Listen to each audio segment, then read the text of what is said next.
अभी तक हमने जाना कि कैसे अमेज़ॉन की इंडिया में एंट्री हुई, उसने कैसे अपने कस्टमर्स और अपने कैसे एम्प्लॉयज़ के बारे में सोचा।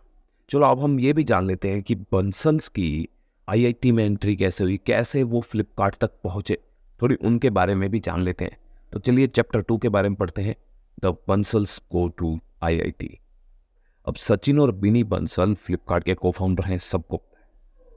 ये अपने सफ़र को चंडीगढ़ के मोहाली से शुरू करते हैं, जो भारत के एक काफ़ी नामी शहर हैं, जो नॉर्थ साइड में हर कोई जानता ही है इन शहरों को।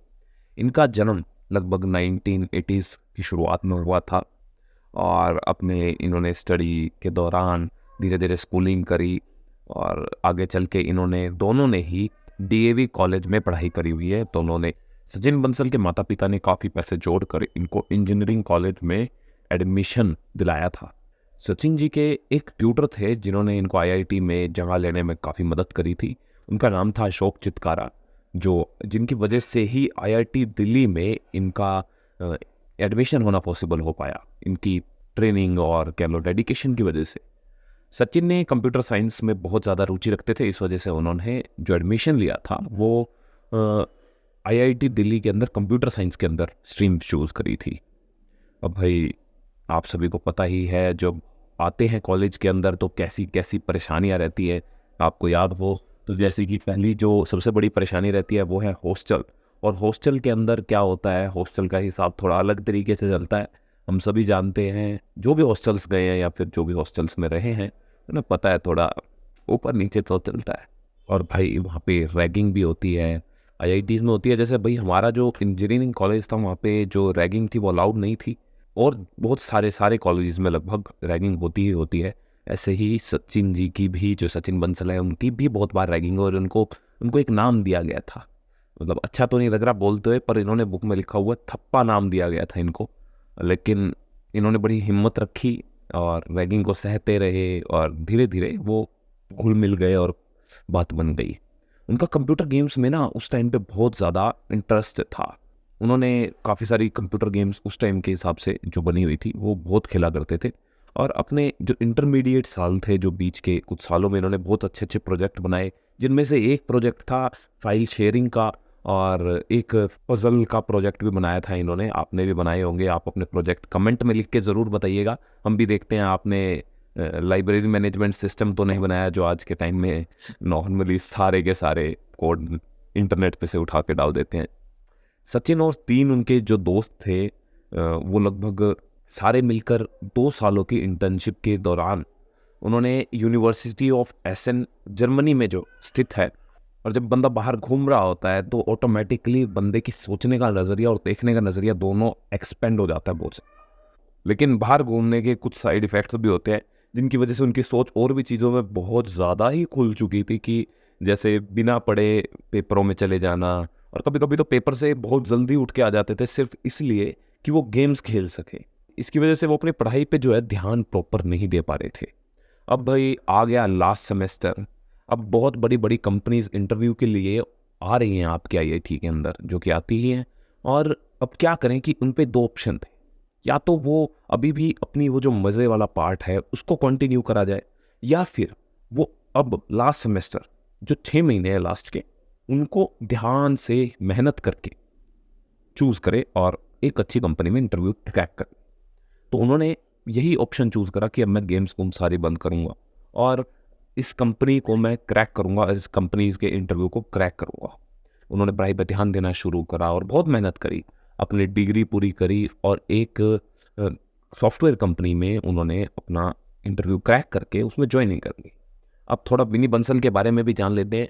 बिनी बंसल ने 2001 में कंप्यूटर साइंस प्रोग्राम में शामिल किया था, मतलब 2004 तक उनका जो कंप्यूटर साइंस थी वो कंप्लीट हुई थी।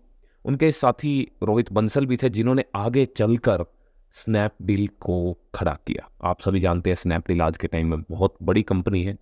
ऐसे ही विनी बंसल ने फ्लिपकार्ट को खड़ा किया। मैं सोचता हूँ काश मैं भी उसी बैच में होता, बहुत ज़्यादा मज़ा आ जाता उन सब के, पर मेरे को नहीं लगता मैं आईआईटी भी क्रैक कर पाता। यही सच है।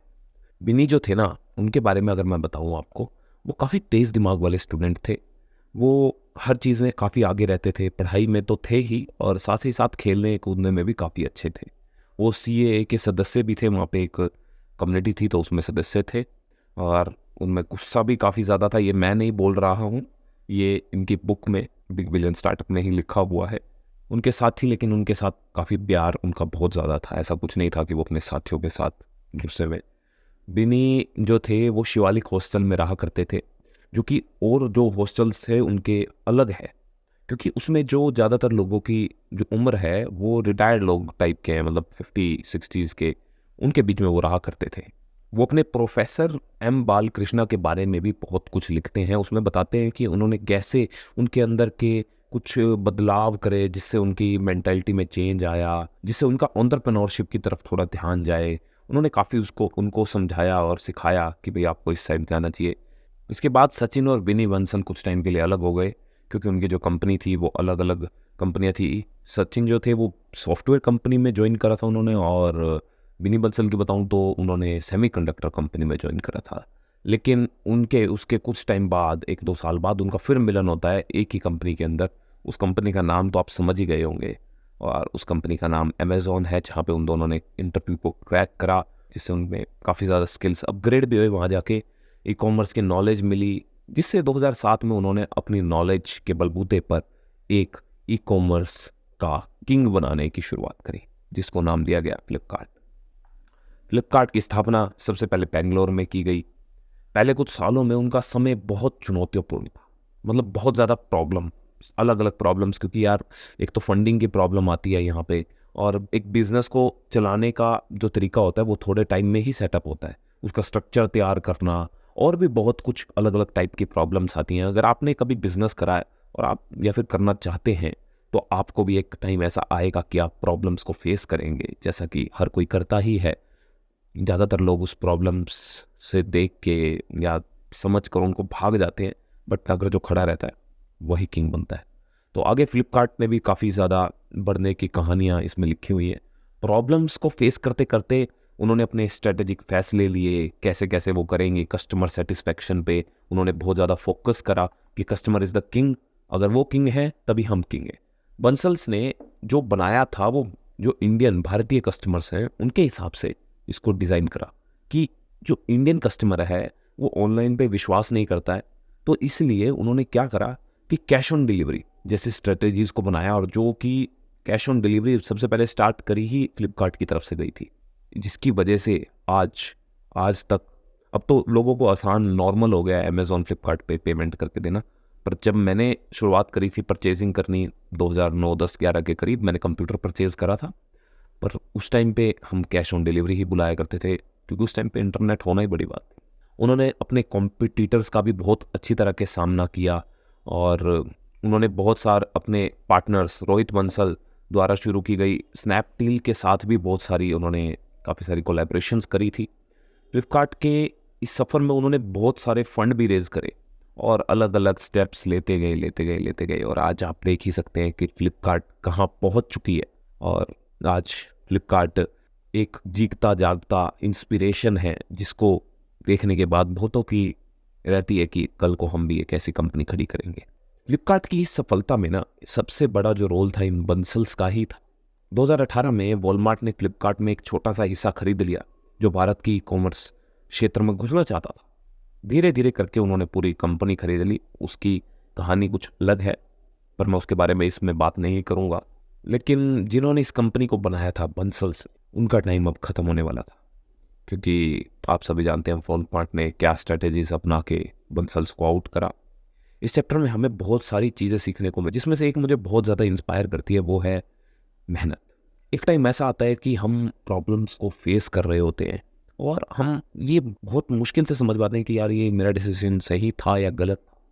बट अगर आप उस पर डटे रहें, हिम्मत बनाए रखें, तो आप आगे चलकर सही में सक्सेसफुल होने से आपको कोई नहीं रोकता। एक पॉइंट ऐसा आएगा कि को खड़े हुए ये लगेगा कि मैंने बहुत गलत स्टेप ले लिया है, मुझे स्टेप बैक करना चाहिए, लेकिन नहीं, जो वहाँ पे खड़ा रहता है वही कुछ करके दिखाता है। ये जानने के लिए, पर कैसे आगे क्या होगा क्या नहीं होगा, ये सब जानने के लिए आप हमारे साथ बने रहिए big billion startup audio book summary में। और आपका दोस्त, आपका होस्ट रवि राणा आपके साथ ऐसे बना रहेगा। मिलते हैं अगले चैप्टर के साथ।